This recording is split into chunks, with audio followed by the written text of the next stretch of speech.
जहां अपने सुख में बाधा हुई वहां कोई प्यार दिखाई नहीं देगा। अपने सुख के लिए ही सब जीव प्यार करते हैं, सब क्रियाएं करते हैं, सब विचर रहे हैं केवल अपने सुख के लिए। नावा अरे जायाई कामाय जाया प्रिया भवती, आत्मनस्तु कामाय जाया प्रिया भवती। इसी तरह से जो पुत्र वित्त जो भी सुख है वो अपने सुख के लिए है। हमें सुख मिलता है इसलिए हमें पुत्र प्रिय है, पुत्री प्रिय है, धन प्रिय है, मकान प्रिय है, हमें सुख मिलता है। जिस दिन हमें सुख मिलना बंद हो गया हमारा प्यार कहीं नहीं रह जाएगा। अब ये सुख का तारतम्य देखना है कि वास्तविक क्या इनमें सुख है। देखो यहां कह रहे हैं नावा अरे पति कामाय पति प्रियो भवति। पति प्रिय नहीं है, पति से कामना की पूर्ति होती इसलिए प्रिय है। ऐसे कितने उदाहरण हैं पुत्र के लिए, पत्नी के लिए, माता पिता के लिए, अलग अलग संबंधों में।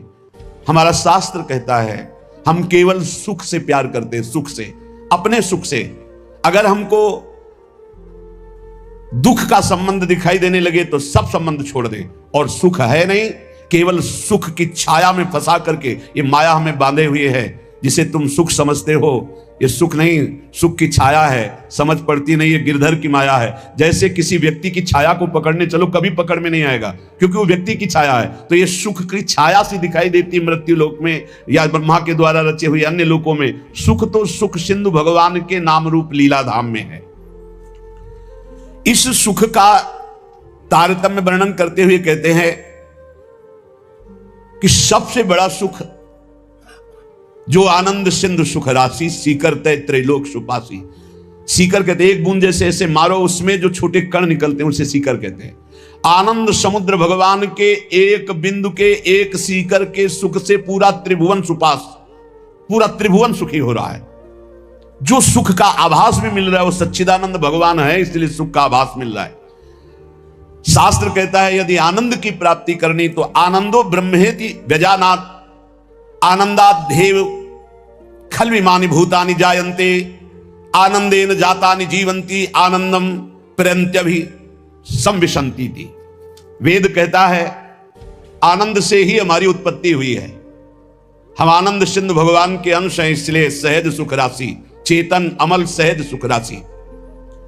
आनंद ब्रह्म है, उसी आनंद ब्रह्म से हमारी उत्पत्ति हुई, अर्थात हम उसके अंश हैं। हमारा स्वरूप भी आनंद स्वरूप ही है और आनंद की ही हम खोज कर रहे हैं, आनंद के लिए ही हम कर्म कर रहे हैं, आनंद के लिए ही हमारा जीवन है। पर हम आनंद में प्रविष्ट होना नहीं जाने कि आनंद है कौन सा।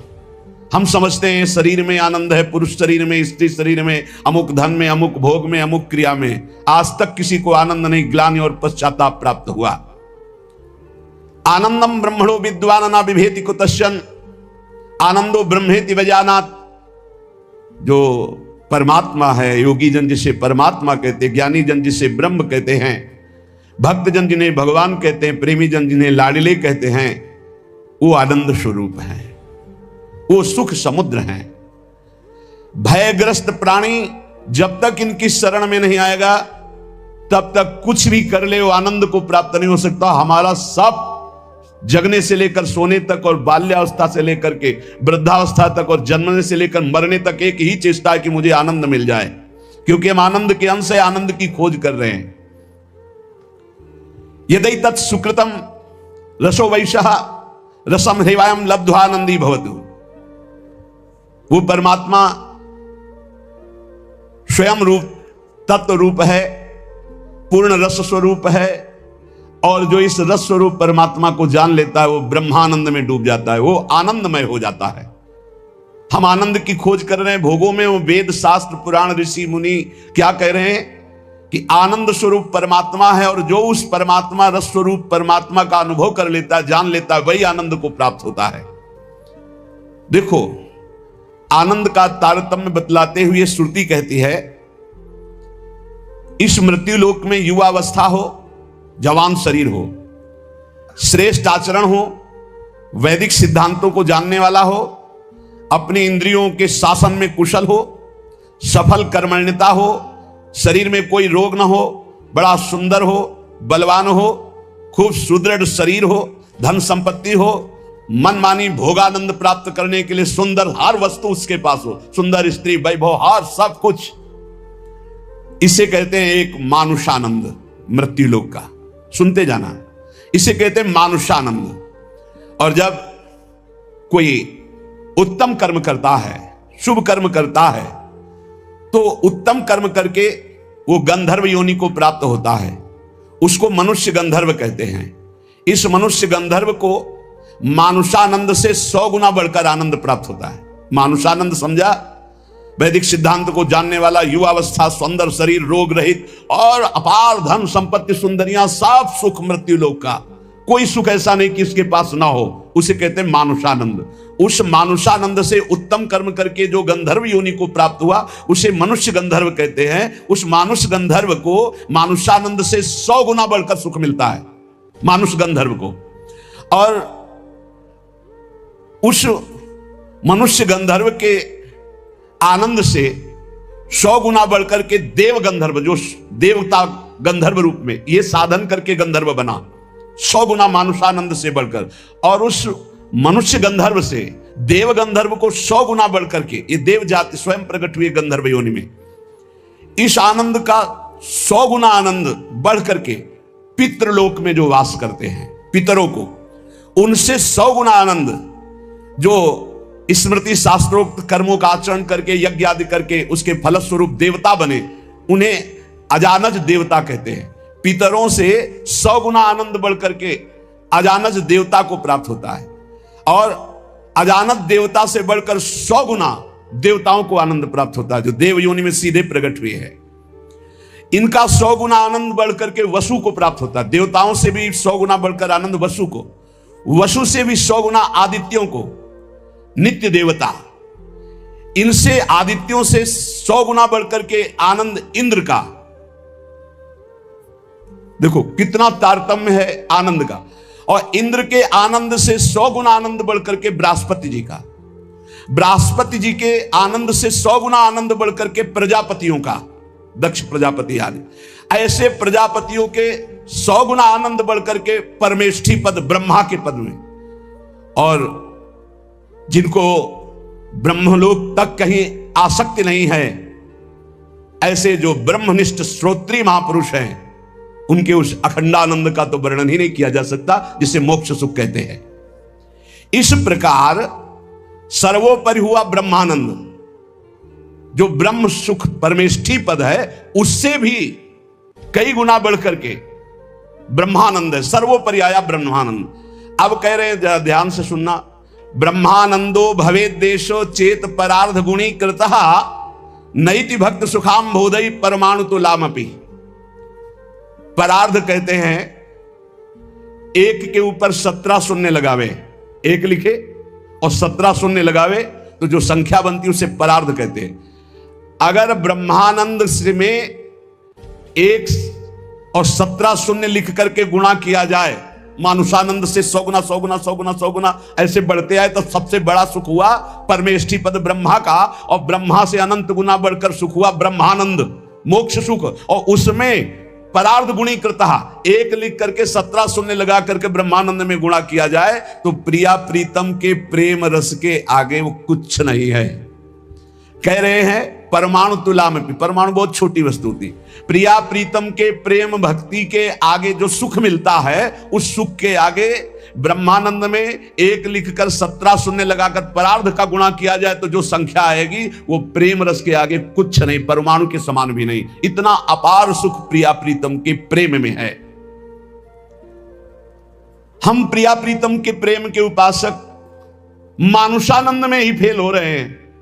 गंधर्वानंद, अजानज देवता, फिर देवता, वसु, आदित्य, फिर देवराज इंद्र, बृहस्पति, प्रजापति, ब्रह्मा का सुख, और फिर ब्रह्मानंद, और फिर ब्रह्मानंद से भी परार्ध गुणीकृता। ये प्रिया प्रीतम का प्रेम वो परमाणु तुल्य भी नहीं है। ऐसे प्रिया प्रीतम के भजन के लिए, प्रेम के लिए हम मानुष सुख में अपना भजन छोड़ देते हैं।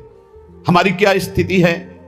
इसलिए उपासक को चाहिए कि अखिल विकार शून्या नित्यानंदमयी, भोग त्याग समर्पितात्मा, अचिंत्यानंद दिव्य परमानंद स्वरूपा, प्रीति पराकाष्ठा, स्वसुखानुसंधान कल्पना लेस शून्या, श्याम विधुवदन चकोरी, श्री कृष्ण मनोमनस्विनी, श्री कृष्ण प्राण प्राणा, ऋषि मुनि मना कर्षक चित्ताकर्षणी, श्री कृष्ण हृदया, श्री कृष्ण जीवना, श्री कृष्ण स्मृति रूपा, श्री कृष्ण सुखैक मना, श्री कृष्णानंद प्रवर्धनी, श्री कृष्ण प्राणाधिदेवी, श्री कृष्णा आराध्या, श्री कृष्णा राधिका, नित्य कृष्णानुकूल्यमयी, श्री कृष्ण प्रेम तरंगिणी, श्री कृष्ण अर्पित मनोबुद्धिर, श्री कृष्ण सेवामयी, श्री कृष्णास्या, श्री कृष्णाश्रिता, श्री कृष्ण कीर्ति ध्वजा, श्री कृष्णात्म स्वरूपा, श्री लाडली जी की उपासना में अपना अस्तित्व मिटाना होता है। जिसे ब्रह्मानंद की भी चाह का त्याग हो जाता है, वो प्रिया प्रेम को प्राप्त होता है। इसलिए उपासक को चाहिए कि पहले अपना लक्ष्य दृढ़ करे। जीवन का चरम और परम लक्ष्य एकमात्र भगवत प्रेम, भगवान की प्राप्ति। ध्यान दीजिए, प्रियालाल की उपासना में सबसे पहले उपासक को दृढ़ निश्चय करना है, आशा बंधा, दृढ़ आशा, इसी जन्म में मुझे प्रियालाल का प्रेम प्राप्त होगा, इसी जन्म में हम प्रियालाल को प्राप्त होंगे, पक्का। बुद्धि केवल प्रियालाल के विषय में ही विचार करे। जीवन भर हमारा एक ही कार्य है साधना का, मय्येव मन आधत्स्व मयि बुद्धि निवेश है। प्रियालाल में मन लगाना है, प्रियालाल में बुद्धि लगानी। बुद्धि का काम है निश्चय करना, मन का काम है संकल्प विकल्प करना। अब निश्चय तो हमारा दृढ़ हो गया कि प्रियालाल ही हमारे हैं, निश्चय हो गया कि सुख है प्रियालाल में, बस ये झूठे संसार में नहीं। अब संकल्प विकल्प करने वाले मन को रूप की प्रियालाल के नाम में, रूप में, लीला में, धाम में लगाना है। श्री भगवत ऋषि जी महाराज कह रहे हैं, हम शिष्य श्यामा श्याम के गुरु, हम श्यामा श्याम। बड़ी ऊंची स्थिति की बात कह रहे हैं। ये तभी होती जब हमारा मन और बुद्धि का निश्चय केवल श्यामा श्याम में है। देखो, ये गुरु शिष्य का संबंध प्रियालाल से संबंध दृढ़ होने के लिए है। वही श्यामा श्याम अपने स्वरूप का प्रकाश करने के लिए, प्रेम का प्रकाश करने के लिए, मार्ग का ज्ञान कराने के लिए गुरु रूप में विराजमान होते हैं, और कोई दूसरा नहीं। गुरु गोविंद न भेद कराए। लेकिन यह बाहरी व्यवहार का क्षेत्र नहीं गुरु शिष्य का, ये शुद्ध परमार्थ का संबंध है। इसमें लौकिकता की गंध भी नहीं है। इसीलिए कह रहे हैं, हम शिष्य श्यामा श्याम के गुरु, हम श्यामा श्याम। ओत प्रोत अर्पण कियो निज मन तन धन धाम। निज मन तन धन धाम निरंतर अंतर नाही। निष्दिन दुख सुख संग असुचि सुचि घर बन माही। नस्वर नेह निमित्त देह नाते सो उपशम। भगवत हमारे प्राण सदा भगवत के हैं हम। भगवत ऋषि जी कह रहे, हम किसी और के न शिष्य हैं और न किसी के गुरु हैं।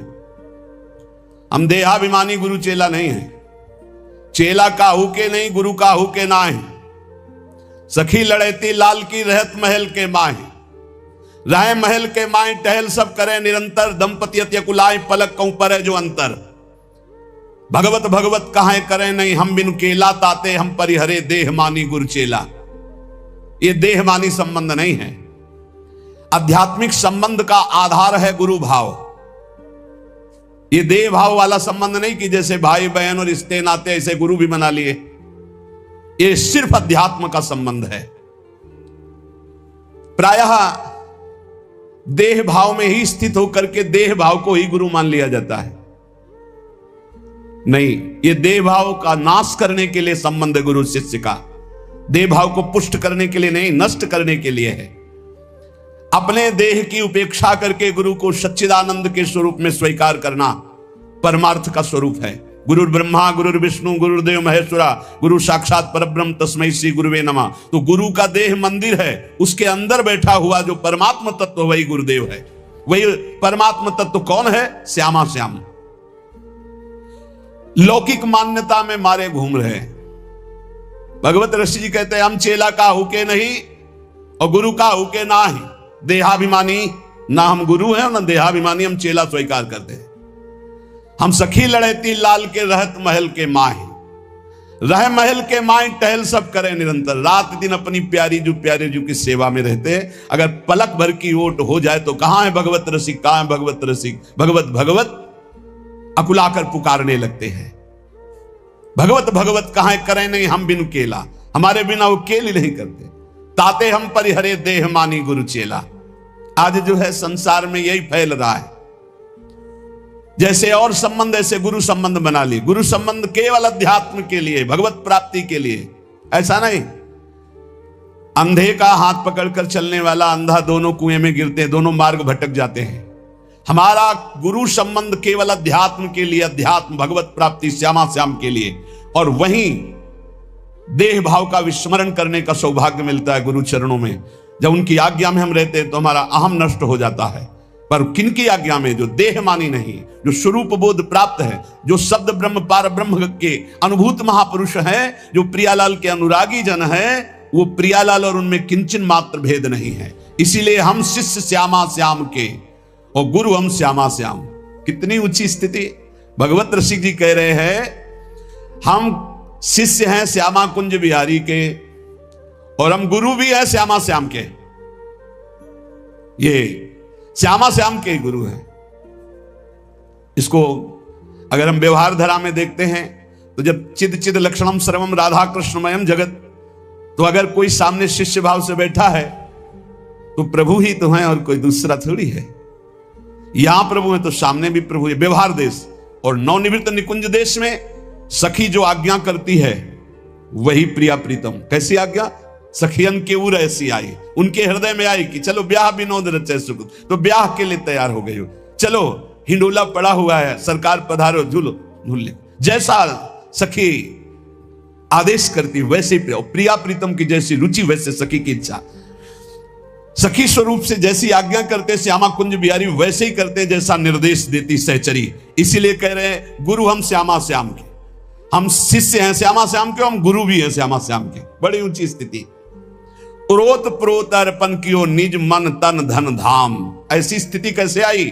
अपना तन मन धन सब कुछ अर्पण कर दिया श्यामा श्याम के। तब समझ में आया कि गुरुदेव श्यामा श्याम गुरुदेव, दूसरा नहीं है।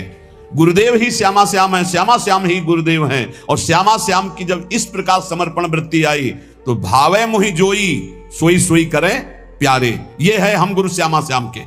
पहली पंक्ति में हम शिष्य श्यामा श्याम के, जोई जोई प्यारो करे सोई मोहि भावे, और दूसरी पंक्ति भावे मोहि जोई सोई सोई करें प्यारे।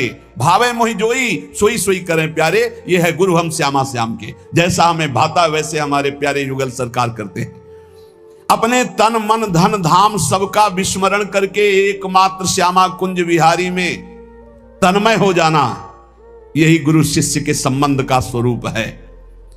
कोई भेद नहीं रहा, अभेद हो गए। यहां श्यामा श्याम, सामने श्यामा श्याम, आंख मूंदो तो श्यामा श्याम, आंख खोलो तो श्यामा श्याम। ऐसा प्रेम स्वरूप जब जागृत होता है तो कह रहे निष्दिन दुख सुख संग असुच सुच घर बन माही। अब शरीर दुख में है या सुख में, शरीर अपवित्र है या पवित्र है, शरीर घर में है या वन में, कोई फर्क नहीं पड़ता। अपवित्र है या पवित्र, कोई फर्क नहीं पड़ता। ये सब प्रारंभिक बातें हैं, पवित्रता अपवित्रता। शरीर शौच में बैठा हुआ, मन लीला में डूबा हुआ है, सामने प्रिया प्रीतम विराजमान है।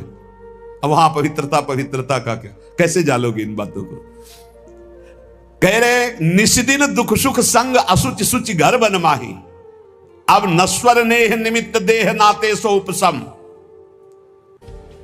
ये नश्वर आसक्ति का कारण जो शरीर धर्म है, शरीर संबंध है, शरीर भोग है, इनका जो पूर्ण रूप से त्याग कर देता है वही इस स्थिति को प्राप्त होता है। अब हमारे श्यामा कुंज बिहारी प्राण धन सर्वस्व है, सर्वस्व है। वही हमारे शिष्य हैं, वही हमारे गुरु हैं, वही हमारे जीवन है, वही हमारे प्राण हैं। यहां कह रहे कि केवल बुद्धि रात दिन श्यामा श्याम का है विचार करे। पहला जीवन का चरम लक्ष्य भगवत प्रेम, भगवत प्राप्ति। दूसरा, हमारी बुद्धि केवल विचार करे तो श्यामा श्याम के ही विषय में। किसी व्यक्ति वस्तु स्थान का अगर हमारा चिंतन हो रहा, संबंध हो रहा, तो श्यामा श्याम के संबंध से हो। जैसे गोस्वामी तुलसीदास जी कहते, नाते नेह राम के मनियत सुहृद सुसेव्य जहां लो। अगर ऐसा नहीं तो फिर हर वस्तु व्यक्ति स्थान में एक आसक्ति है, वो बांध लेगी, आप श्यामा श्याम तक नहीं पहुंच पाएंगे। इसलिए बुद्धि का जरूरी है प्रिया प्रीतम में स्थित होना।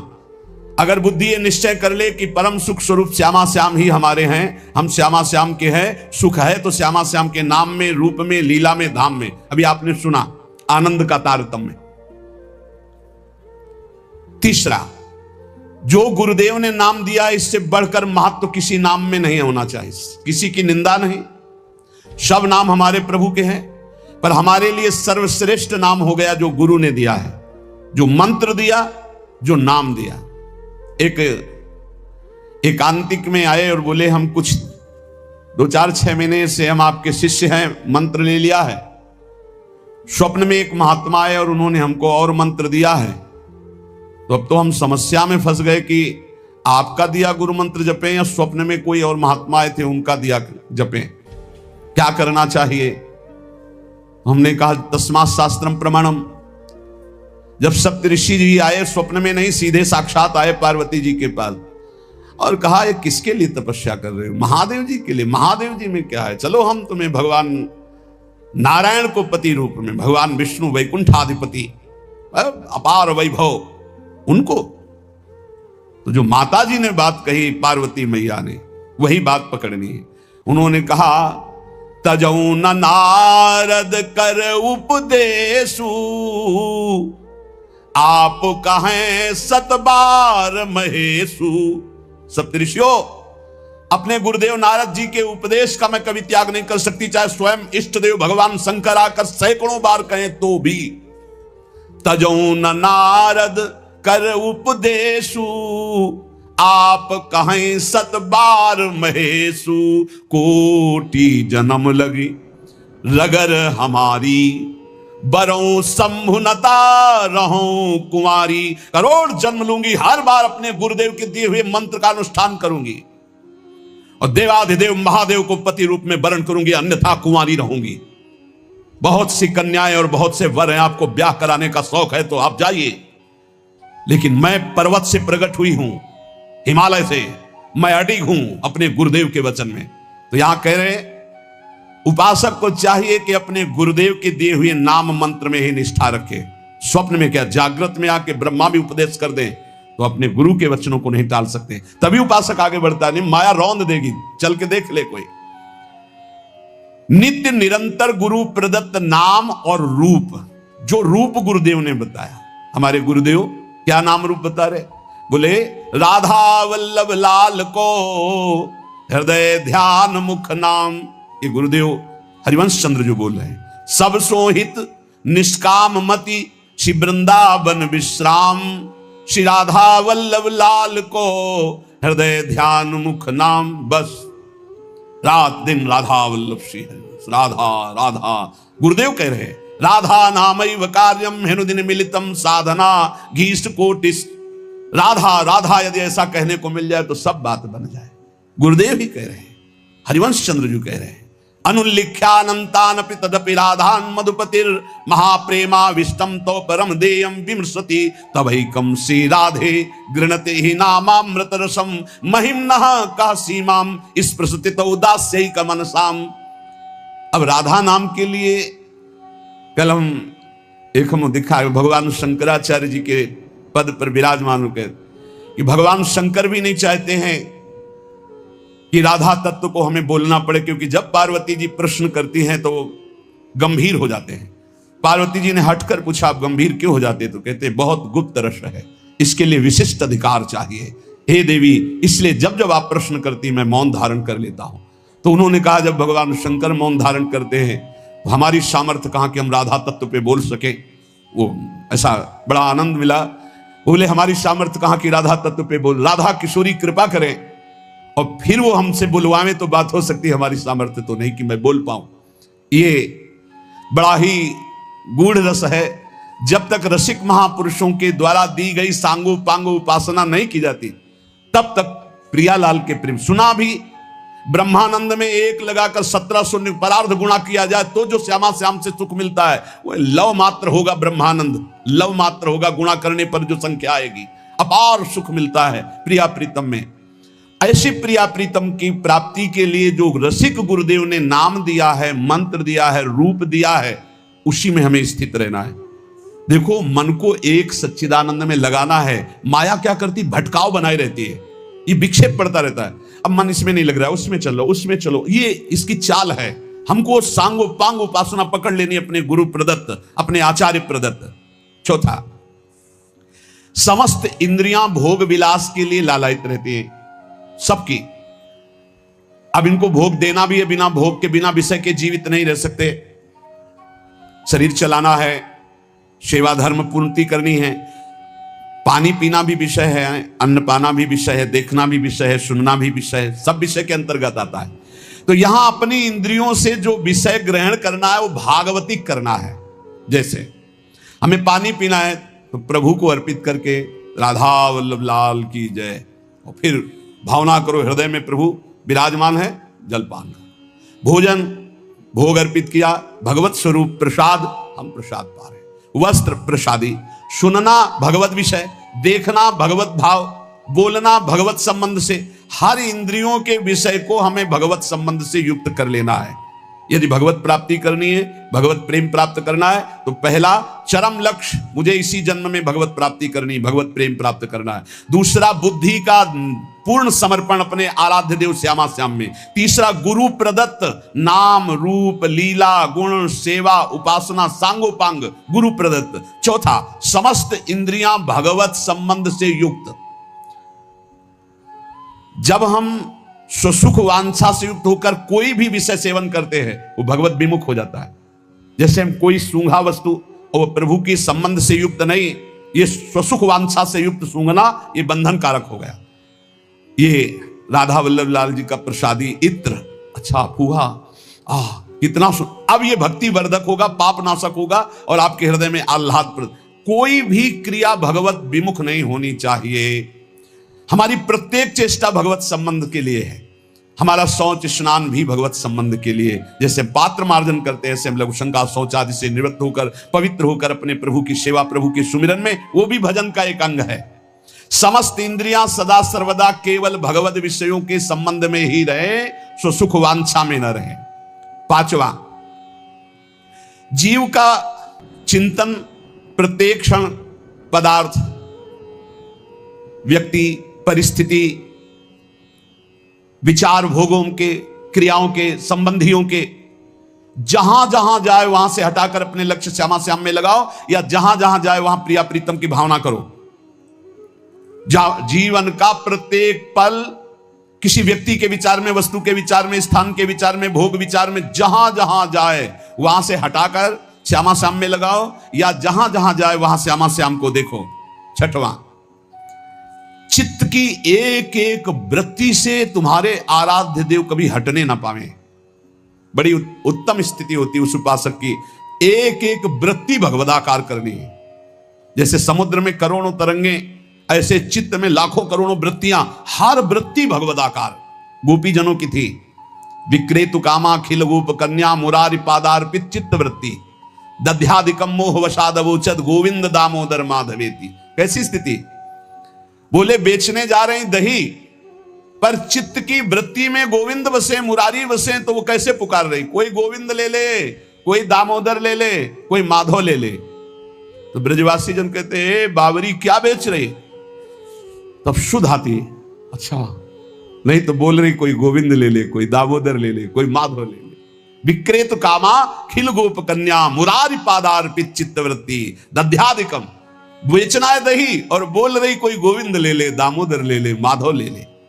चित्त की एक एक वृत्ति श्यामा श्याम में अर्पित, ये बहुत आनंद का विषय। गाढ़ चिंतन, जब कभी भगवान की कृपा से तुम्हें सौभाग्य मिलेगा कि 2-4 मिनट के लिए शरीर का विस्मरण हो जाए, पूर्वापर की स्मृति लोप हो जाए, और वर्तमान में जो चिंतन चल रहा उसी में तदात्म हो जाए, फिर देख लो कैसा आनंद आता है।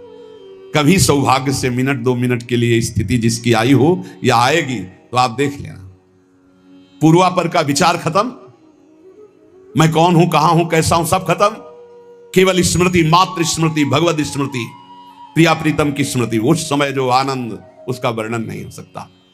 यही यही आनंद आता है जब एक एक वृत्ति प्रभु में लगा दो। नित्य नई उमंग, नित्य नवीन उत्साह, नित्य नया आनंद उस उपासक को प्राप्त होता है जिसकी हर एक वृत्ति प्रभु में लग जाती है।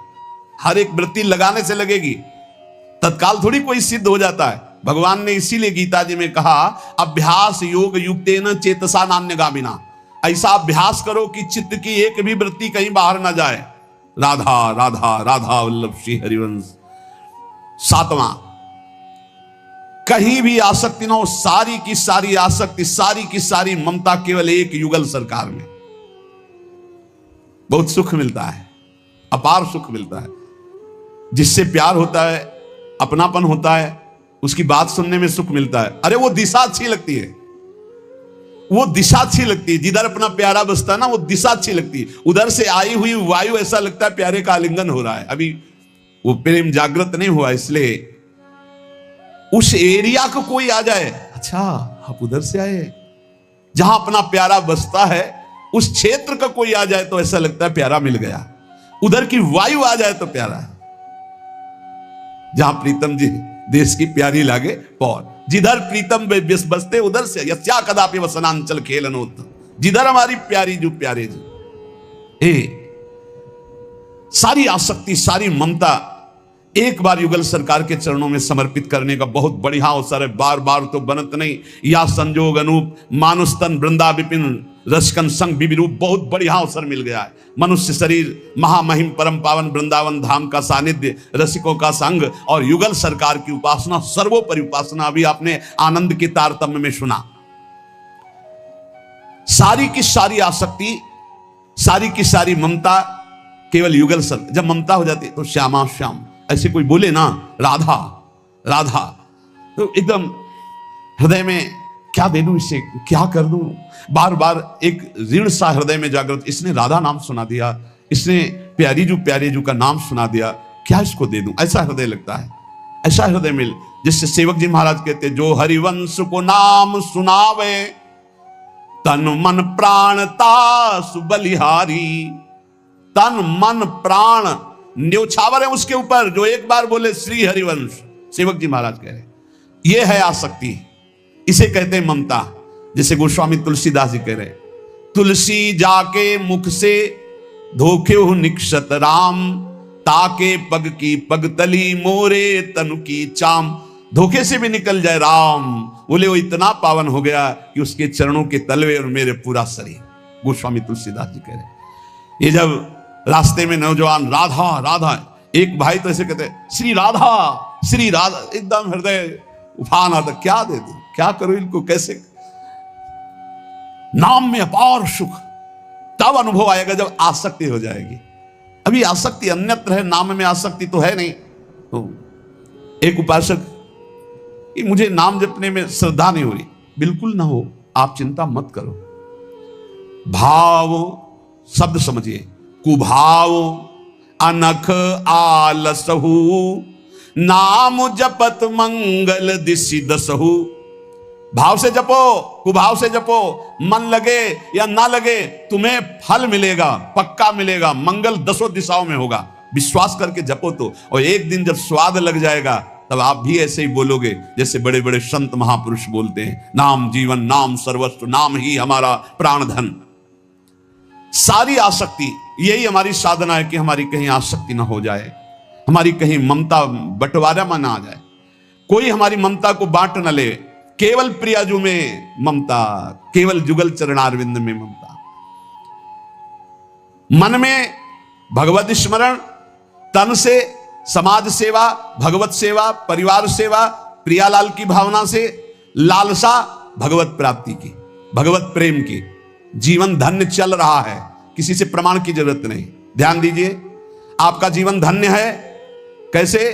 बोले सारी आसक्ति, सारी ममता प्रिया प्रीतम में, मन भगवत स्मरण में, तन समाज सेवा, परिवार सेवा, भगवत सेवा, श्यामा श्याम की भावना में युक्त होकर, और चाहत भगवत प्राप्ति की। बस इस बार तो भगवत प्राप्ति करना है, इस बार तो मुझे भगवत साक्षात्कार करना है। 8वां, जीवन में राग द्वेष न रह जाए। बड़ा खतरनाक है ये राग द्वेष। अगर किसी से राग है तो बड़ा सूक्ष्म होता है राग का धागा। और वो जब हमारे ऊपर संकट आएगी, विपत्ति आएगी, या तो वो धागा दिखाई देता कि अभी वो है ना। द्रौपदी जी को पहले श्री कृष्ण याद नहीं आए, 5 महारथी पति है अतिरथी, वो याद आए, फिर भीष्म आदि याद आए, फिर अपनी भुजाओं का बल, फिर दांतों का बल, और जब निर्बल तब महाबल। सुनेरी मैंने निर्बल के बल राम, महाबल प्रभु श्री कृष्ण का तब जागृत हुआ। ये राग बहुत खतरनाक है, किसी से राग ना करें। यही राग जब प्रियालाल के चरणों में अर्पित हो जाता है तो अनुराग कहलाता है। जब शरीर भोग, शरीर संबंधी, यही बहुत फंसाव वाला जन्म मरण चक्र का मूल यही राग है। और जब इसमें बाधा पड़ती तो द्वेष हो जाता है। द्वेष बहुत खतरनाक है। भजन कर रहे हैं, कई वर्ष पहले किसी ने कुछ कहा, याद आ गया और जलने लगा हृदय, उसकी पूरी सामने झांकी है, भजन कर रहे हैं प्रभु का, और झांकी है उस द्वेष जिससे हुआ है, और हृदय जलने लगा। या कभी वो सामने पड़ गया तो देखकर जल। द्वेष ना होने पावे, अजात शत्रु ते सदा, भक्त अजात शत्रु होता, एक भी पूरा सृष्टि में शत्रु ना होने पावे।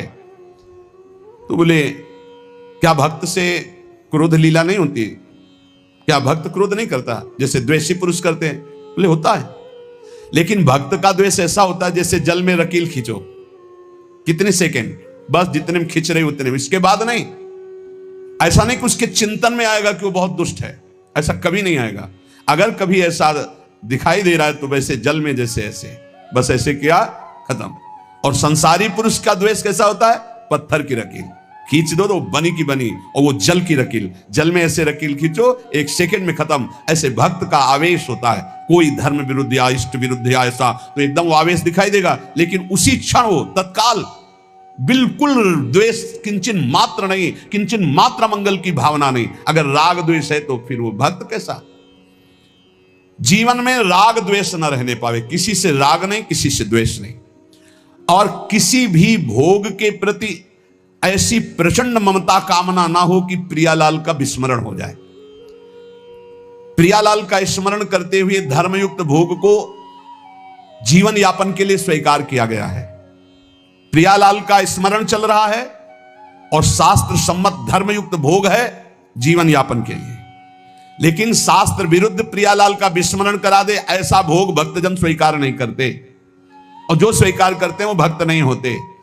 राग द्वेष भक्त के जीवन में नहीं होता, और ऐसी भोग कामना नहीं होती जो भगवत विस्मरण करा दे या शास्त्र विरुद्ध हो।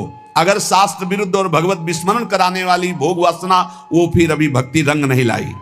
तीसरा, भजन करते हुए इसी 8वें पंक्ति में 3 बातें। पहला राग द्वेष रहित, दूसरा भोग ममता कामना का जो विषय है वो इष्ट चिंतन और धर्म शास्त्र सम्मत, तीसरा मद अभिमान नहीं आना चाहिए। भक्ति में भी अभिमान जागृत हो जाता है, सामने वाला ऐसा है, सामने वाला ऐसा है, जहां परदोष दर्शन होने लगे वहां जान लेना अभिमान आ गया है। बिना गुणाभिमान हुए दूसरे में दोष दर्शन नहीं हो सकता।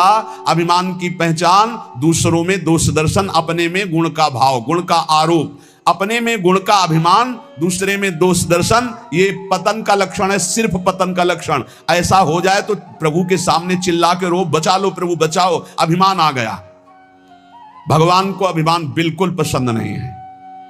दैन्यता से भगवान प्यार करते हैं और अभिमान से भगवान रोष करते हैं। सुनहु राम कर सहज स्वभाव, जन अभिमान न राखें काऊ। अभिमान आ गया तो कोई होगी बहुत बड़ी विचित्र भयावनी लीला, इसलिए बचो। जहां अभिमान आवे तो रो प्रभु से, प्रभु दूर कर दो। भयावनी लीला करते हैं फिर वो जब अभिमान आ जाता है। देखो कैसी देवर्षि नारद जी के साथ की, कैसे गरुण जी परेशान हो गए।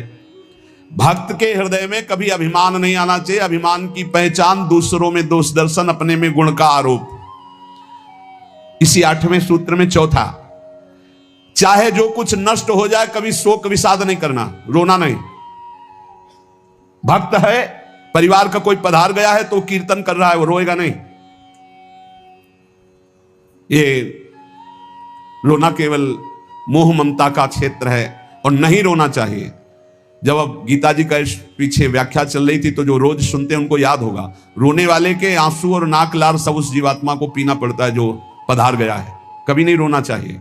उस समय नाम कीर्तन करना चाहिए, भगवत यश गुणगान करना चाहिए, उस जीवात्मा के मंगल के लिए भगवान का नाम जप करके देना चाहिए, रोना नहीं। कुछ भी नष्ट हो जाए, कोई भी मर जाए, शोक विषाद नहीं करना, रोना नहीं। ये भक्ति के मार्ग का विषय। मंजीरा उठाओ, सब मिलके कीर्तन करो और भगवान का यश गान करते हुए उनकी अंतिम यात्रा। भक्तों की तो मृत्यु भी महोत्सव होती है। संसारी लोगों के लिए छाती पीटते हैं लोग, उनके मरे हुए व्यक्ति की छाती में नहीं, ऐसे ऐसे पीटते हैं, वैसे पीटते हैं। और जब वो पीट के रो रहे हो घर वाले, तब पूछना कि तुम क्यों रो रहे हो, तब असलियत पता चलती है। वो रो नहीं रहा उसके लिए कि इसलिए रो रहा है, वो अपने लिए रो रहा है कि हम जो चाहा अपने लिए, बस अपनी कामना की पूर्ति के लिए। भक्त को कभी ऐसा नहीं करना। कोई पधार गया बहुत गंभीर, कोई रोए तो डांट देना चाहिए, चुप शांत नहीं रोना। उस जीव को क्यों कष्ट देना। अब तो नाम कीर्तन, मान लो 50 लोग आए, 50 लोग नाम कीर्तन करो और फिर उसको भगवान के मार्ग में अग्रसर हो, आगे जहां जीवात्मा जाए उसका अच्छी जगह जन्म हो, उत्तम कुलवान भक्तवानों के घर में जन्म हो, भगवत प्राप्ति हो जाए उसको। ऐसे नाम कीर्तन करके उसको प्रदान करो, तब तो बढ़िया बन जाएगा। ये सब बैठे बैठे वो इधर उधर की बातें उच्चारण करके रोना, ये सब कुछ भी नष्ट हो जाए। भक्त के आंसू सिर्फ भगवान के लिए गिरते, ध्यान रखना। भक्त की आंसू रूपी धरोहर सिर्फ भगवान के लिए काट दिया जाए तो भी आंसू नहीं गिरेंगे। भगवान के लिए ही आंसू गिरने चाहिए। शोक विषाद नहीं होना चाहिए। कुछ भी नष्ट हो जाए, क्यों नहीं होना चाहिए। हमारी तो सब जीवन था, ये नष्ट हो गया। जिसने एक क्षण में अनंत ब्रह्मांडों का सृजन कर दिया वो मेरा स्वामी है। वो चाहेगा तो हर व्यवस्था हो जाएगी, हर व्यवस्था। और हम आपसे सच्ची कहते हैं, भक्त का जो कुछ नष्ट होता है अच्छा होने के लिए होता है, पक्का समझना। नामदेव जी की कुटिया में आग लगी तो सब अच्छा ही अच्छा हो गया, नहीं हुआ। कहीं भी कुछ भी, भक्त का अगर कहीं भी कुछ भी हानि होगी, तुम निष्ठा से रहना, सब बढ़िया ही होगा। आप देख लेना, परिणाम में देख लेना। शोक किस बात का। कोई नई व्यवस्था किया है मालिक ने, इसीलिए पुराने को आग लगवा दी है, या पुराना नष्ट हो गया, कोई नई व्यवस्था की। भगवान की ताकत नहीं कि वो अमंगल कर दे। किसी ने कहा हमारा मन भगवान में ना लगा हो और हम फिर भोग लगाएं, सेवा करें तो भगवान स्वीकार कर लेंगे। कहां, वो बड़े कृपालु हैं। अरे पूरे समय मन नहीं लगा, लेकिन आपने कहीं ना कहीं मन में तो ये बनाया था कि भगवान को हम भोग लगा ले जा रहे हैं। इतनी भी ना तो श्रद्धा थी पाई भर, ना कोई भगवान से अपनापन था। स्तनों में जहर लगाया था भगवान को मारने के लिए, और भगवान ने फल दिया यशोदा मैया को जो मिलता है। ऐसे तो हमारे कृपालु भगवान है। तुम दूध का भोग लगाने सही में जा रहे हो, अब मन लगे चाहे लगे तुम्हें फल तो मिलेगा ही। ये संशय मत करो, हमारे भगवान पर बड़े कृपालु हैं। शोक विषाद का विषय भक्त का नहीं होता। किसी के मर जाने पर, या किसी के नष्ट हो जाने पर, या किसी के छूट जाने पर। अमुक ने हमको छोड़ दिया, बड़ी कृपा की, क्यों, अब हमारा सहयोगी मित्र कौन होगा, भगवान। पक्का समझो, अगर हम किसी से अपनापन करते हैं तो सिर्फ भगवान के भाव से करते हैं। मेरे प्रभु आप इस हृदय मंदिर में बैठे, इसलिए मैं आप, बस और कोई संबंध नहीं, केवल एकमात्र प्रभु ही वही है। उसी रूप कितने हैं, लेकिन स्वरूप एक ही है। सब में वही हमारे युगल सरकार विराजमान है।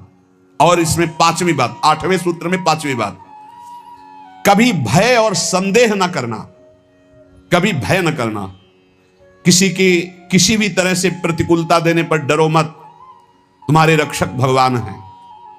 बोले हमारी तो प्रिया जो है नील कमल हाथ में लिए हुए हैं, अब ना तो तलवार है ना गदा है, कैसे रक्षा करेंगे। तो जो ये सब बड़े बड़े दिव्यास्त्र हैं, जो जानने वाले हैं, तो 19 चरण चिन्ह प्रिया और लाल 19 चरण चिन्ह है। ये चरण चिन्ह अपने भक्त जनों की रक्षा के लिए, इन्हीं में सुदर्शन चक्र, इन्हीं में कौमोदकी गदा, इन्हीं में सब कुछ विराजमान है।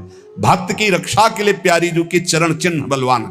वृंदावन दास चाचा जी ने बड़ी महिमा चरण चिन्हों की वर्णन की, कभी अवसर आएगा तो सुनाएंगे। हमें भय नहीं करना और हमें संदेह नहीं करना, पता नहीं भगवान ऐसा करे कि ना करे, पता नहीं प्रिया जो आगे ऐसा संभाले कि ना संभाले। भजन तो करते हैं, पता नहीं भगवत प्राप्ति होगी कि नहीं। अरे इधर भोग भी नहीं भोग रहे हो, इधर भजन भी कर रहे हो, प्रियालाल मिले कि ना मिले, पता नहीं ये भजन सही है कि नहीं सही, इस मंत्र से काम होगा कि नहीं होगा, ये जो नाम कह रहे राधा नाम, इस नाम से होगा कि नहीं होगा। संदेह न करे, संशय न करे। देखो राधा नाम तो वृंदावन में व्याप्त है और हमारे रस ग्रंथों में व्याप्त है। अगर गुरु के वचनों में विश्वास हो तो बिना नाम के भी कल्याण हो जाता है, ऐसे साधारण बोल देने पर। एक सीधा साधा गांव का भगत कभी कथा नहीं सुनता था, गाय चराता था गांव की। तो एक दिन और गोपाल जो गाय चराने वाले थे, उन्होंने कहा यार कभी तो कथा सुन लो, रात दिन पशुओं के पीछे घूमते हो, पशु बुद्धि, कभी तो कथा सुन लो। तो एक दिन सोचा दोपहर के भोजन गांव में पाएंगे जाके अपने घर में, और कथा हो रही वहीं से निकल लेंगे, जो सुन लेंगे तो सुन लेंगे।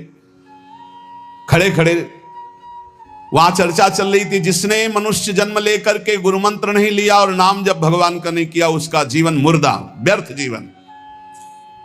चला गया सुन के, और बार बार वही दिमाग में कि पंडित जी कह रहे थे गुरु मंत्र नहीं लिया और नाम जप नहीं किया तो मुर्दा जीवन। जिन हरि भगत हृदय नहीं आनी, जीवित सौ समानते प्राणी।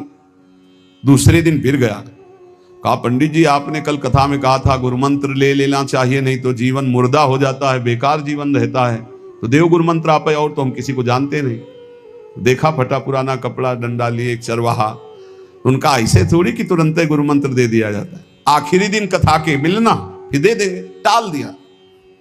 अब वो आखिरी दिन कथा के तो दिन चढ़ावा चढ़ रहा था, तो पंडित जी ने कहा जब चलें तब ले लेना गुरु मंत्र, टाल दिया।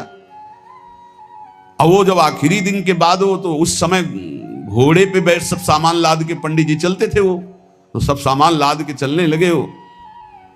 तो पीछे पंडित जी आप जो कह रहे थे कि गुरु मंत्र देंगे, आप गुरु मंत्र दे दीजिए।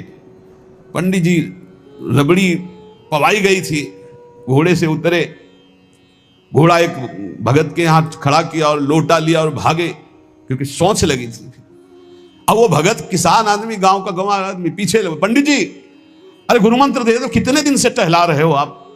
अरे उनका प्यार मतलब सोच का पैसा, तू गुरु मंत्र की बात कर। अब वो पीछे लगा कि अब हम नहीं जाने वाले, आपने सब सामान लाद ली थी, भगवान की कृपा कहो कि आपको सोच लगी आई, नहीं तो आप हमको तो गुरु मंत्र ही नहीं देते, हम आपको नाम पर विश्वास की बात। पंडित जी तो दत्त गपोचन, जय गुरुदेव की जय गुरु, वो दबकाए है दत्त गपोचन, वो तो एकदम मूर्ख आदमी, तो सोच तो। वो प्रणाम कर लिया, जय गुरुदेव, दत्त गपोचन, दत्त गपोचन। जपना न राधा न कृष्ण न राम न हरि। घर आया, बोले आज से गाय चराना बंद। बोले क्यों? बोले गुरु मंत्र मिल गया, अब हम भजन करेंगे, हमारा जीवन मुर्दा नहीं रहेगा, अब जीवन सार्थक रहेगा। और मेहनत करने वाला आदमी, गाय चराने वाला आदमी, अब शुरू हो गया बैठ के धत गपोचन धत गपोचन। अब इसमें ना कोई भगवान नाम है, ना कोई मंत्र है, ना प्रणव है, ना नमो नमः, कुछ नहीं। गांव के लोग, घर के लोग बोले कि यार 50 गाय चराता था, पता नहीं कौन सा हम लोगों का पाप उदय हुआ कि कह दिया कि कथा सुन लेना। अब वो गाय चराना भी छोड़ दिया, गपोचन शुरू हो गया। अब उसकी ऐसी लगन लगी, सहज सरल भोले जो होते हैं ना, हरिवंश महाप्रभु कह रहे हैं, मुनि मन ध्यान धरत नहीं पावत, करत विनोद संग बालक भट, दास अनन्य भजन रस कारण, जैसे हित हरिवंश प्रगट लीलान।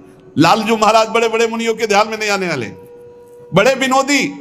रुक्मिणी जी से कहा तैयार हो, भगत के दर्शन करने चलना है। रुक्मिणी जी ने कहा बहुत दिनों बाद आज आपको किसी भक्त की याद आई, प्रभु जरूर कोई महाभागवत होगा, हम चलते हैं। बोले बहुत विचित्र महाभागवत। चले, साधारण वेश में चलना है।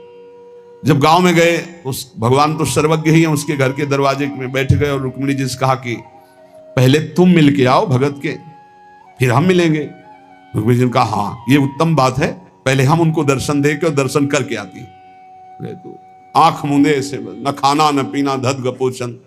रुक्मिणी जी ने कहा ये कौन सा नाम भगवान का, न विष्णु शास्त्र नाम में है, न गोपाल शास्त्र नाम में है, और कहीं हमने पढ़ा नहीं, ये कौन सा भजन कर रहा है। कहे किसका भजन कर रहे हो? चुप रहा। फिर ए किसका भजन कर? 2-3 बार तो गुस्सा के आंख खोला, देखा कोई स्थित, बोले तुम्हारे खसम का भजन कर रहे हैं। और किसका कर रहे हैं? वो रुक्मिणी जी आ गई, बोले बहुत जानकार भगत है।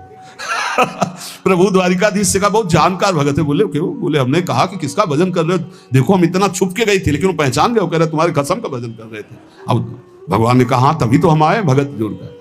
बोले प्रभु आप दर्शन बाद में करना, जाके पहले हमारा प्रश्न बता दो, प्रश्न का उत्तर दे दो कि आपके विष्णु शास्त्र नाम, गोपाल शास्त्र नाम, बहुत से नाम है, ये नाम तो हमने कभी नहीं सुना।